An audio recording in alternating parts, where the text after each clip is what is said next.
Hi there.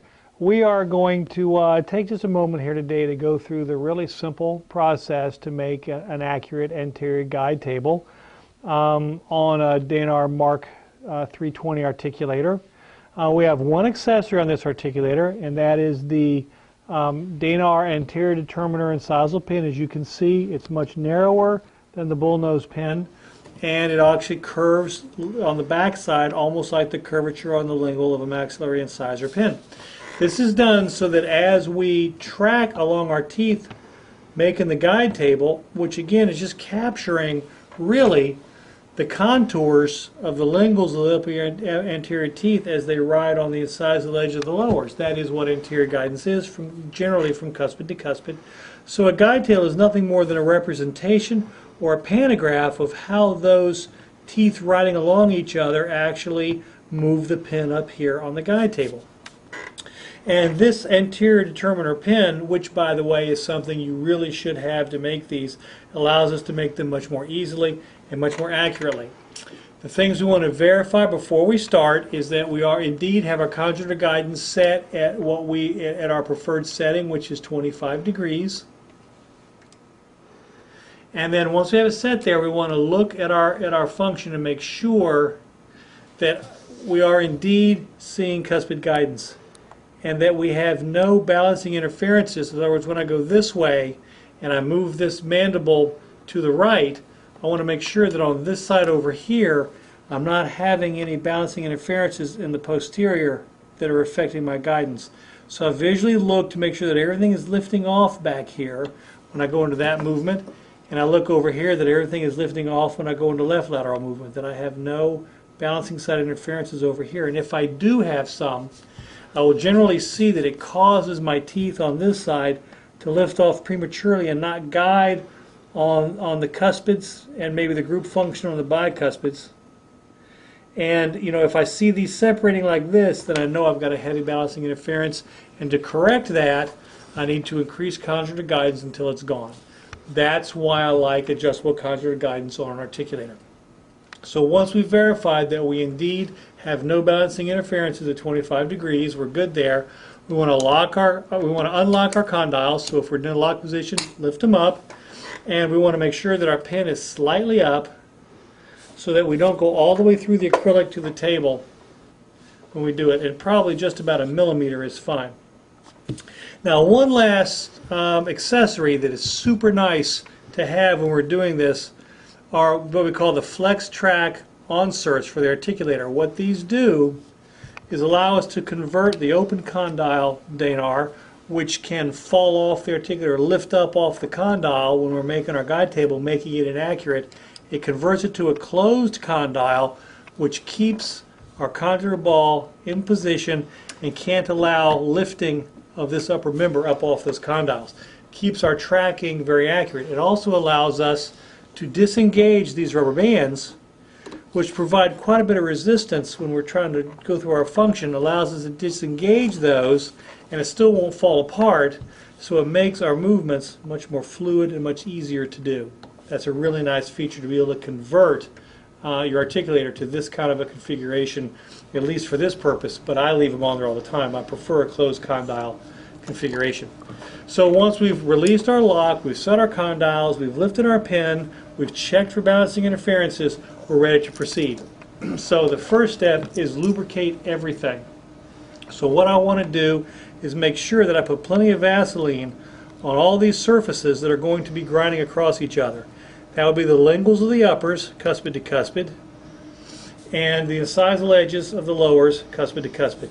So I'm putting a lot of Vaseline on here, because what I don't want to do is when I'm going through the function and working these teeth against each other, I want to avoid abrading away the stone and doing damage to my models and therefore changing my guidance. So I want to Vaseline that. We also do not want any acrylic to stick to our pin, so I'm going to put some Vaseline on the pin down here, kind of wipe that clean. And one thing I hate is Vaseline on my finger, is acrylic on my fingers, so I'm just going to use this brush and put a little bit of Vaseline on my fingers so that, you know, the acrylic doesn't stick to me either. What I don't want to put Vaseline on is this guide table, because I do want the acrylic to stick there. So now it's just a matter of mixing up our acrylic. And there's a variety of different ones that use. This is just faucet acrylic. Pretty much any brand will do.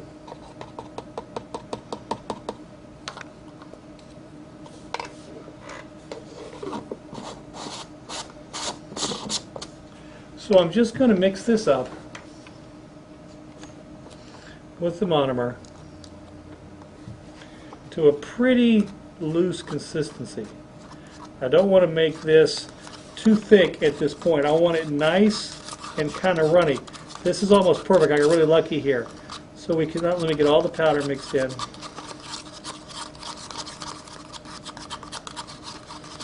So I want it loose and runny initially. And what I want to do while I have it in this configuration, this is far too runny to work with, I'm going to put just a little bit on my table here, spread it out, and this is so it bonds really well to this plastic. I want to make sure that this does not come loose when we're working the case in the lab. So while it's loose and running, I'm going to put a little bit on there, and now patience is a virtue. Okay, we're going to wait. And we can see it starting to thicken up, but like this, it is so sticky and runny, we could not work with this. What we got to do is let this start to get into its initial set before we try to work with it. As soon as I feel like I can get it out of here and get it on the table, I'll go ahead and take it out of the cup and get it on my table. But I'm still going to pause a little bit before I actually start to try to make my guide table.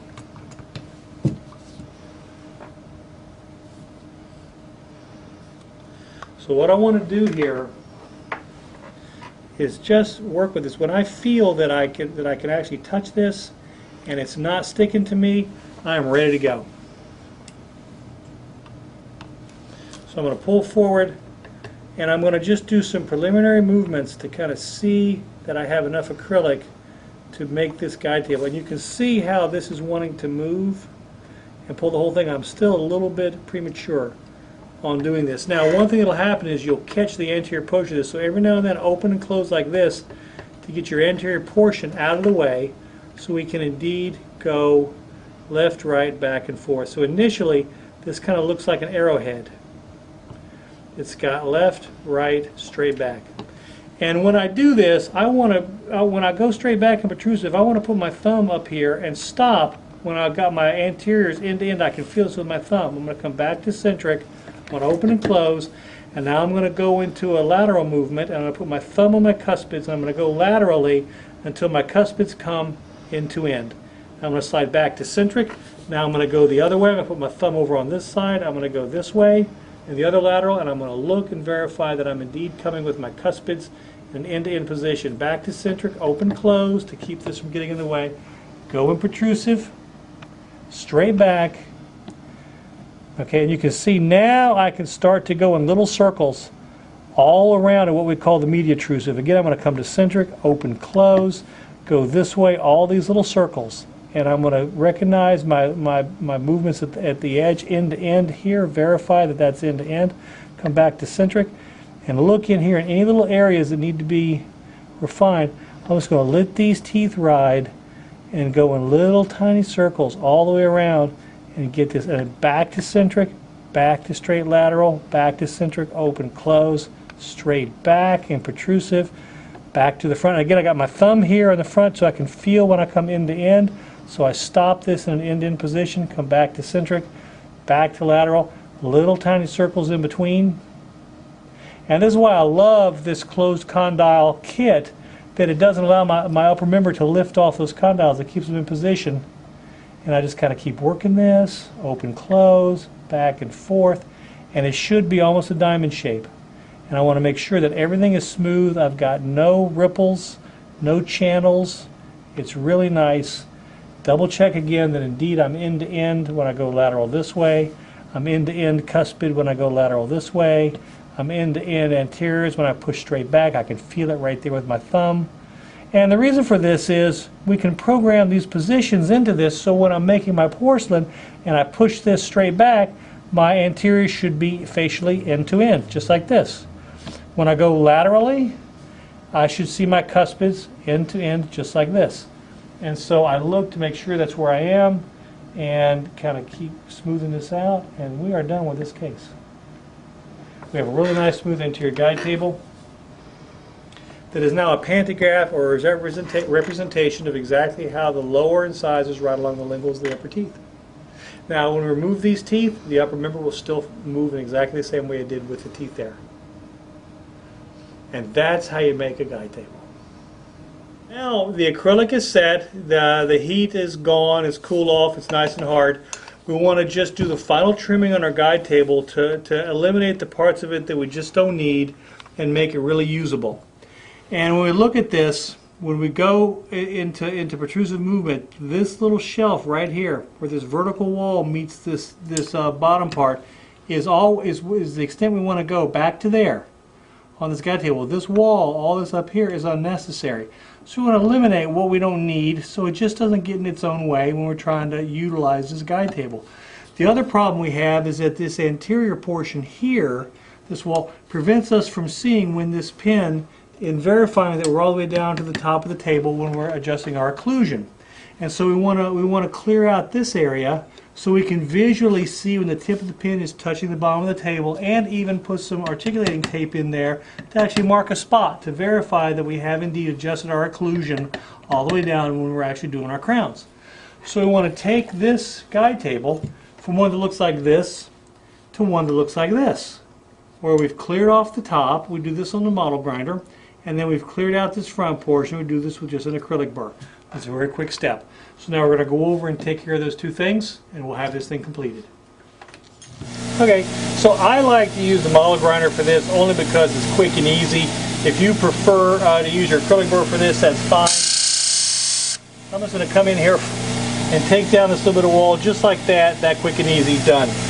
Okay, we can still see that we have that point down there where this vertical shelf meets the part where our stop is for our pin when we go into straight protrusion. Now I just want to clear out this front part. Okay, and so you may find it more convenient to go ahead and do all this with the hand piece. That's fine.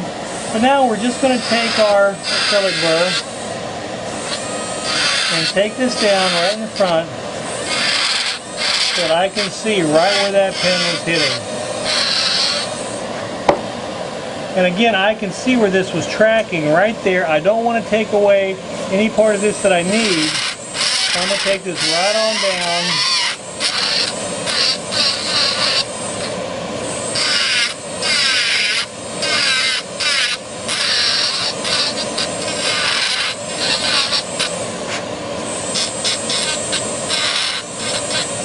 Okay, we're getting real close to that spot where the tip of that pin is touching the guide table.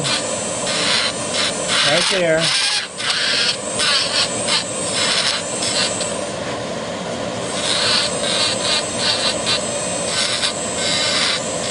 Right here is where I'm really interested, that I can see, verify that pin comes down right to that spot.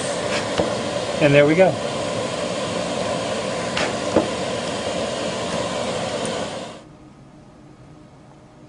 So here we are back on the articulator, and just want to show that indeed I can see where the tip of that pin goes in there.